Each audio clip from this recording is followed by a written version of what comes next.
देविका के माँ बाप नहीं थे। उसको उसके मामी मामा ने पाला था। जब पहली बार उसका रिश्ता आया तो उन्होंने बिना जांच पड़ताल के शादी पक्की कर दी, क्योंकि गरीबी के कारण अब वो देविका का बोझ और नहीं उठा सकते थे। देविका की शादी को अभी 6 महीने ही हुए थे कि उसका पति चल बसा। उसकी मौत के बाद ही पता चला कि उसके पति को कैंसर था, और ये बात सब जानते थे सिवाय देविका के। बस उसकी सास भानुमति की इच्छा थी कि उसका बेटा दुनिया से जाने से पहले अपनी निशानी छोड़ जाए, लेकिन ऐसा नहीं हुआ। भानुमति बोली, सोचा था बेटा नहीं रहेगा तो कम से कम उसका नाम तो चलता रहेगा, लेकिन मुझे क्या पता था कि तुम्हारी कोख बंजर निकलेगी। निकल जाओ इस घर से। माँ जी, आपके बेटे को कैंसर था, ये बात आपने छिपाकर मेरा जीवन बर्बाद कर दिया। आपके बेटे के जीवन की लौ बुझने वाली थी, लेकिन आप अपने बेटे के नाम का चिराग जलाना चाहती थी। इसमें मेरी नहीं, आप सबकी गलती थी। आपका बेटा तो चला गया, लेकिन मैं कहाँ जाऊँ? मैं कहीं नहीं जाऊंगी, यही रहूंगी। इस घर पर मेरा पूरा अधिकार है। अरे वाह, तुम तो कानून भी जानती हो। ये अधिकार की बातें हमसे मत करो। जहाँ बेटा गया समझो हमारा सब कुछ चला गया। इस घर में रहोगी तो खाओगी क्या? घास। मेरे घर से तुम्हें कुछ नहीं मिलेगा। हाँ। देविका अपने भाग्य को कोसते हुए रोने लगी। अब क्या करूंगी? कहाँ जाऊंगी? क्या खाऊंगी?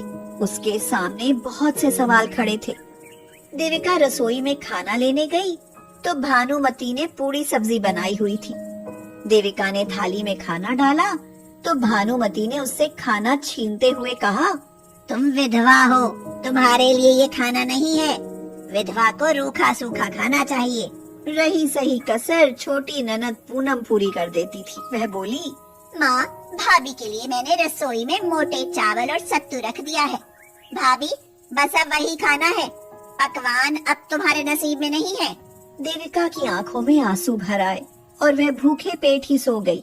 वह सो रही थी तो भानुमति ने उसके ऊपर पानी डाल दिया। देविका ने घबराकर पूछा, अरे ये क्या कर दिया माँ जी आपने? मेरे सारे कपड़े और बिस्तर गीला कर दिया। तुम्हें शर्म आनी चाहिए बहू। तुम्हें बिस्तर पर नहीं बल्कि जमीन पर सोना चाहिए। ये सारे सुख अब तुम्हारे लिए नहीं है। माँ जी, एक तो आपने पहले ही मेरा जीवन बर्बाद कर दिया, कम से कम और जुल्म मत करो। अब बर्दाश्त नहीं होता। ना मैं खा सकती हूँ, ना सो सकती हूँ, तो और कहाँ जाऊँ मैं? जो नियम है वो तो सब निभाते हैं और तुम्हें भी निभाने ही पड़ेंगे। हाँ। देविका बहुत दुखी थी। अब ऐसे गुजारा नहीं होने वाला था। इसी तरह 1 साल बीत गया। देविका सूख कर कांटा हो गई। मामी और मामा के यहाँ जाने का रास्ता भी बंद हो गया। कई दिनों से उसकी तबीयत भी खराब थी। भानुमति ने दवाई भी नहीं दिलवाई। देविका ने सोचा, क्यों ना मैं भी घर से बाहर निकलकर कुछ काम करूं। वह बहुत हिम्मत करके घर से बाहर निकलने लगी। भानुमति ने पूछा, बहू, कहाँ जा रही हो? मैं काम की तलाश में जा रही हूँ। पैसों की जरूरत है। सूती साड़ियाँ फट गई हैं। दवाई के लिए भी पैसे नहीं है। सर्दियाँ भी आ रही है, मेरे पास स्वेटर भी नहीं है। साफ साफ क्यों नहीं कहती कि हम तुम्हारे लिए कुछ भी नहीं करते? अरे, बाहर की हवा लग गई है। साफ साफ क्यों नहीं कहती कि घर की 4 दीवारी रास नहीं आ रही?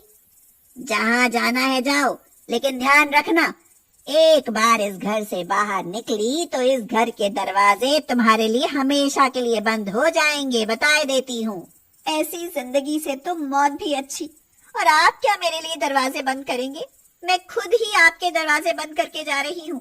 ये कहकर देविका वह घर हमेशा के लिए छोड़कर चली गई। कमजोरी के कारण ज्यादा चलने में दिक्कत हो रही थी। न जाने कितने दिनों से सत्तू पीकर समय काट रही थी वो। थक हार कर वह एक पेड़ के नीचे बैठ गई। शाम हो चली थी और सोचने लगी, शायद अब ऐसे ही जिंदगी की शुरुआत करनी पड़ेगी। पहले कुछ खा लूं, बहुत भूख लगी है। कहीं दूर दूर तक भी खाने के लिए कुछ दिखाई नहीं दिया। वहाँ पेड़ के आसपास हरी हरी घास उगी थी। देविका भूख से बेचैन हो गई और वह रोते रोते घास तोड़कर खाने लगी और कहने लगी, हे परमात्मा, ऐसे कौन से गुनाह किए थे मैंने जो मुझे घास खानी पड़ रही है। तभी वहां उसे घास खाते देख लोगों ने उसे पागल समझा और उसे भीख देकर चले गए। रात तो जैसे तैसे कट गई। अगले दिन वह काम की तलाश में निकली। उसने देखा कि एक खेत में कुछ औरतें काम कर रही हैं। उसने वहां पर खड़े हुए जमींदार से पूछा, क्या मुझे भी यहाँ कुछ काम मिलेगा? तो मालिक ने कहा, अरे हाँ, क्यों नहीं। यहाँ तो काम करने के लिए बहुत लोगों की जरूरत है। धान रोपा जा रहा है, तुम अभी से लग जाओ। देविका बहुत खुश हुई और काम पर लग गई। शाम को जब उसे 100 रुपए दिहाड़ी मिली तो वह बहुत खुश हुई, लेकिन अभी 100 रुपए में वह क्या कर लेती।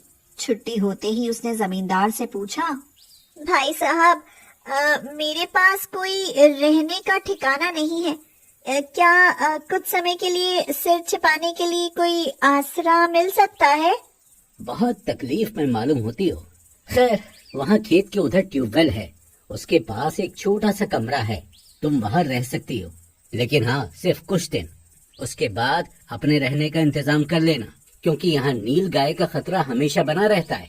देविका खुश होकर बोली, आपका बहुत बहुत धन्यवाद। देविका ने उसी छोटे से कमरे में रहना शुरू कर दिया। उसने ईंट रखकर मिट्टी का चूल्हा बनाया और फूटे हुए घड़े को बर्तन बनाया। 100 रुपए में नमक, मिर्च, आटा और छुटपुट सामान खरीद लाई। वह मन में सोचने लगी, ऐसे रोज 100 रुपए तो रोज खाने में ही खर्च हो जाएंगे, तो सर्दी के लिए स्वेटर और कंबल कहाँ से खरीदूंगी? नहीं नहीं, मुझे पैसे बचाने होंगे। लेकिन भूखी रहूंगी तो काम कैसे करूंगी? देविका की नजर वहां पर घास चरते हुए मवेशियों पर गई। उसके मन में ख्याल आया, जब घास खाकर जानवर जिंदा और स्वस्थ रह सकते हैं तो इंसान क्यों नहीं? मैंने भी तो उस दिन ज्यादा भूख लगने पर घास खाई थी। क्यों ना मैं भी घास खाकर काम चला लूं? नहीं, घास तो जानवर खाते हैं। मैं घास की रोटी बनाकर देखती हूँ। देविका ने खेत से हरी ताजी मुलायम घास काटी और उसे उबालकर और पत्थर पर पीसकर एक मिश्रण तैयार किया, जिसमें नमक मिर्च डालकर उसने अपने लिए रोटियां बनाई। उसने रोटी खाकर देखी तो वह चौंक गई। उसे विश्वास ही नहीं हुआ कि घास की रोटी भी इतनी स्वादिष्ट बन सकती है। अगले दिन वह घास की रोटी बनाकर खेत पर ले गई और अपने साथ काम करने वाली औरतों को खिलाई। पहले तो सबने नाक मुंह चढ़ाए, पर खाने के बाद वो तारीफ करते नहीं थकी। वे बोली, हमें तो लग रहा था कि तुम झूठ बोल रही हो कि घास की रोटी बनाकर लाई हो। इतनी स्वादिष्ट रोटी घास की हो ही नहीं सकती। नहीं दीदी, मैं झूठ नहीं कह रही, ये सचमुच घास की रोटी है, भगवान की कसम। अरे वाह, इतने गजब का हुनर तुम्हें आया कहाँ से? इससे अच्छा तो तुम घास की रोटी बनाकर बेचना शुरू कर दो। सच, तुम्हारा नाम हो जाएगा। हाँ। ये सुनकर देविका के अंदर एक ऊर्जा सी आई। वह कुछ काम करे। उसके पास इतने पैसे नहीं थे, लेकिन अब उसने सिर्फ घास की रोटी खानी शुरू कर दी थी। इसीलिए उसने मिर्च, मसाले और बर्तनों लायक पैसे जोड़ लिए थे। पहले दिन जब उसने घास की रोटी बनाई तो खेत पर लगे सब मजदूरों को रोटी खाने के लिए बुलाया। सभी मजदूरों ने हिचकिचाते हुए रोटी खाई, मगर जब खाई तो उंगलियां चाटते ही रह गए। एक औरत बोली, वाह बहना, तुमने तो बहुत अच्छा रोजगार जोड़ा है। इसका नाम सुनकर ही लोग खिंचे चले आएंगे। घास की रोटी तो खा ली, अब ये तो बता दो कि कितने की है तुम्हारी घास की रोटी? केवल 5 रुपए की। बस थोड़ा सा काम चल निकला तो साथ में रायता और सलाद भी रखना शुरू कर दूं। तभी वहाँ जमींदार आया और बोला, चलेगा, और बहुत अच्छा चलेगा भाई। कोशिश करने वालों की कभी हार नहीं होती। मैं लोगों तक तुम्हारी घास की रोटी की खबर फैलाऊंगा। देविका की घास की रोटी खूब मशहूर हो गई और जब लोगों को ये पता चला कि इसे खाने से बीपी और शुगर जैसी बीमारियां ठीक हो जाती हैं, तो वहाँ तो लोगों की भीड़ लगने लगी। घास की रोटी ने देविका का जीवन एकदम से बदल दिया। उसकी काबिलियत और अक्लमंदी देखकर जमींदार के बेटे ने उससे शादी कर ली और देविका के जीवन का एक नया सफर शुरू हुआ। गौतम की पत्नी अर्चना बहुत ही संस्कारी थी। वहीं मुकुल की पत्नी तापसी बिल्कुल उसके विपरीत थी। वह हमेशा अर्चना को नीचा दिखाने की कोशिश करती रहती। अर्चना बोली, तापसी, दूध गर्म कर दिया है, तुम माँ जी को नाश्ता दो, मैं जरा अभी आई। ये दीदी भी ना बुढ़िया की ताकत बनाने में लगी हुई है। एक काम करती हूँ, मलाई हटाकर पानी मिला देती हूँ।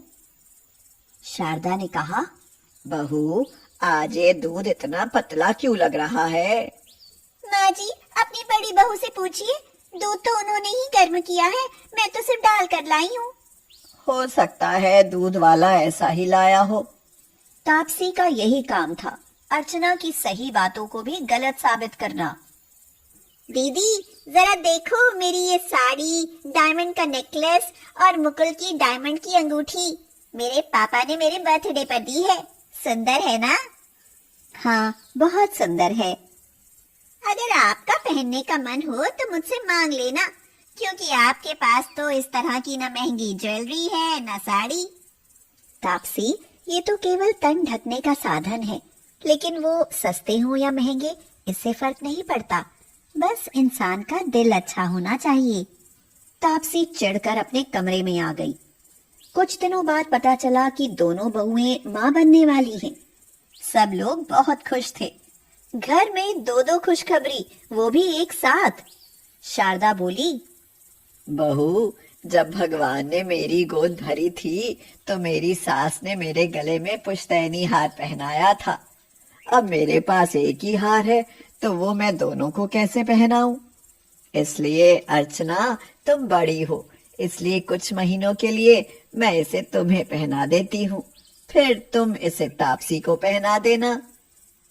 माँ जी, आप ये तापसी को पहनाइए, वो मुझसे छोटी है, मुझे अच्छा लगेगा। तापसी इतना भारी जड़ाऊ हार देखकर खुशी के मारे फूली नहीं समाई। शारदा ने उसे हार पहना दिया। अब तो दिन रात तापसी यही सोचती रहती, कुछ समय बाद ये हार अर्चना दीदी के गले में चला जाएगा। नहीं नहीं, मैं ये हार किसी और के गले में नहीं जाने दे सकती। ये हार सिर्फ मेरा है। तापसी सुनार के पास गई और उससे बिल्कुल वैसा ही नकली हार बनवा लाई। वह हार तापसी ने छिपा कर रख दिया। 8 महीने गुजर गए। एक दिन शारदा बोली, तापसी बहू, अब गोद भराई की रस्म की तैयारी करो। मैं चाहती हूँ कि गोद भराई के समय मैं अपना ये पुश्तैनी हार अर्चना बहू को पहना दूं। बाकी बच्चे होने के बाद इसे तुड़वा कर मैं तुम दोनों के लिए हार अलग अलग बनवा दूंगी। तापसी तो बहुत खुश थी। उसने तो आगे की सारी तैयारी की हुई थी। वह तपाक से बोली, आप कहें तो मैं दीदी को ये हार अभी पहना दूं माँ जी। नहीं, अभी नहीं, गोद भराई वाले दिन। अर्चना, यहाँ आओ, देखो गोद भराई के लिए तुम दोनों के लिए साड़ियाँ लाई हूँ। दोनों की साड़ी एक जैसी है, लाल रंग की, ताकि दोनों को ये ना लगे कि उसकी साड़ी मेरी साड़ी से ज्यादा अच्छी है। परसों गोद भराई की रस्म है, कुछ मेहमान भी बुलाए हैं, अच्छे से तैयार हो जाना। मेहमान आ चुके थे, सारी तैयारी हो चुकी थी।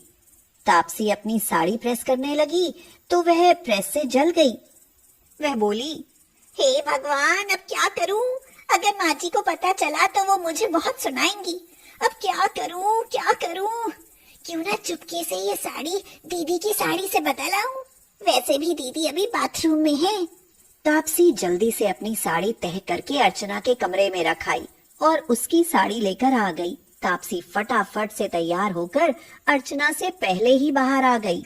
लेकिन जब अर्चना ने अपनी साड़ी देखी तो उसकी आंखों में आंसू आ गए। वह बोली, माँ जी कितने प्यार से हमारे लिए साड़ी लाई थी, लेकिन ये न जाने कैसे जल गई। मैंने तो प्रेस भी नहीं की। अब दूसरी साड़ी पहनूंगी तो माँ जी नाराज होंगी, लेकिन अभी माँ जी मेहमानों में व्यस्त हैं, बुलाऊं भी तो कैसे। अर्चना दुखी मन से दूसरी साड़ी पहनकर तैयार हो गई। अर्चना को आते देख तापसी शारदा से बोली, देखिए माँ जी, दीदी ने आपकी दी हुई साड़ी नहीं पहनी, पुरानी साड़ी पहनी है। इन्हें आपकी इज्जत की बिल्कुल परवाह नहीं।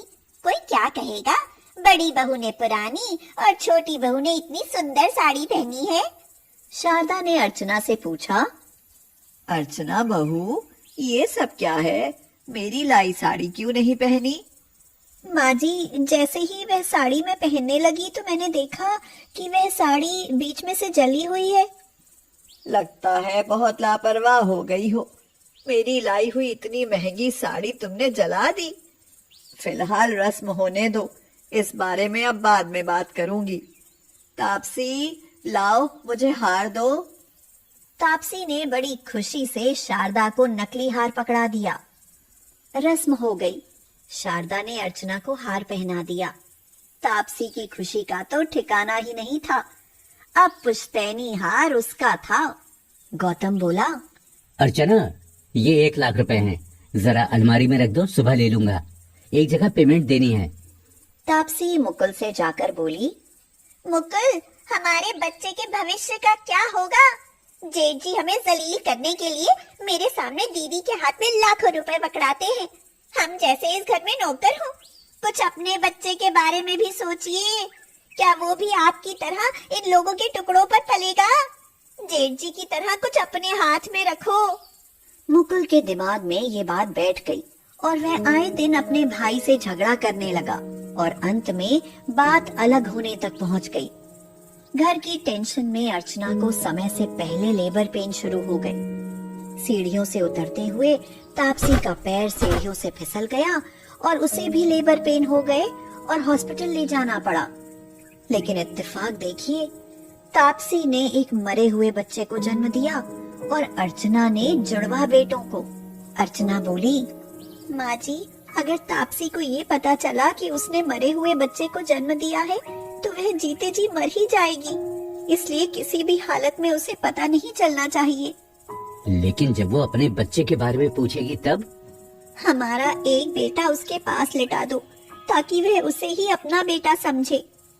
भाभी, आप हमारे लिए इतना बड़ा त्याग करोगी?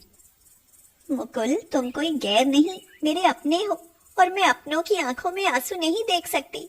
तुम्हारे पास रहेगा तो क्या हुआ, बेटा तो हमारा ही रहेगा ना। गौतम एक बच्चे को तापसी के पास लेकर जा ही रहा था कि उसने देखा तापसी वहीं दरवाजे पर खड़ी उनकी बात सुन रही है। उसकी आंखों में आंसू थे। तापसी, इस हालत में तुम यहाँ? तापसी अर्चना के पास पहुंची और उसके पैर पकड़कर रोने लगी। तापसी, उठो, मेरे पास आओ, बिल्कुल चुप हो जाओ। तुम्हें इस हालत में यहाँ नहीं आना चाहिए था। दीदी, अगर मैं यहाँ नहीं आती तो मुझे सच्चाई का कभी पता नहीं चलता। मैंने अपना बच्चा खो दिया दीदी, और आप मेरी खुशी के लिए मुझे अपना बच्चा देने को तैयार थी। दीदी, मुझे मेरे कर्मों की सजा मिली है। ये क्या कहे जा रही हो बहू? मैं सच कह रही हूँ। मैंने दीदी के साथ हमेशा 400 बीसी की थी। जानती हो, आपके दूध में हमेशा पानी मैं मिलाती थी और अक्सर स्कूटी हमेशा मैं ही पंचर करती थी। गोद भराई के लिए माँ जी जो साड़ी लाई थी वह मुझसे जली थी और मैंने वह साड़ी दीदी की साड़ी से बदल दी। ये जो दीदी ने पुश्तैनी हार पहना है ये नकली है, और यहाँ तक कि मुकुल को अलग होने के लिए मैंने ही उकसाया। मुझे माफ कर दो दीदी, मुझे अपने किए की सजा मिल गई। मैंने अपना बच्चा खो दिया। तापसी, मैं सब जानती हूँ। मैंने ये सारी बातें एक दिन तुम्हें तुम्हारी सहेली से फोन पर बताते हुए सुना, लेकिन उस बात का मुझे जरा भी मलाल नहीं है। मगर तुम्हारे बच्चे के जाने से मैं बहुत दुखी हूँ। दीदी, आप महान हैं। मेरी चालाकियों को जानकर भी आपने कभी कुछ नहीं कहा। मुझे माफ कर दो दीदी। मैं एक शर्त पर माफ करूंगी कि आज के बाद इस तरह की गलतियां तुम दोबारा नहीं करोगी, और इन दोनों में से एक बच्चे की परवरिश तुम करोगी। तापसी ने एक बेटे को उठाया और छाती से लगा लिया। जेठानी की दरिया दिली देवरानी की 400 बीसी के लिए एक मिसाल बन गई।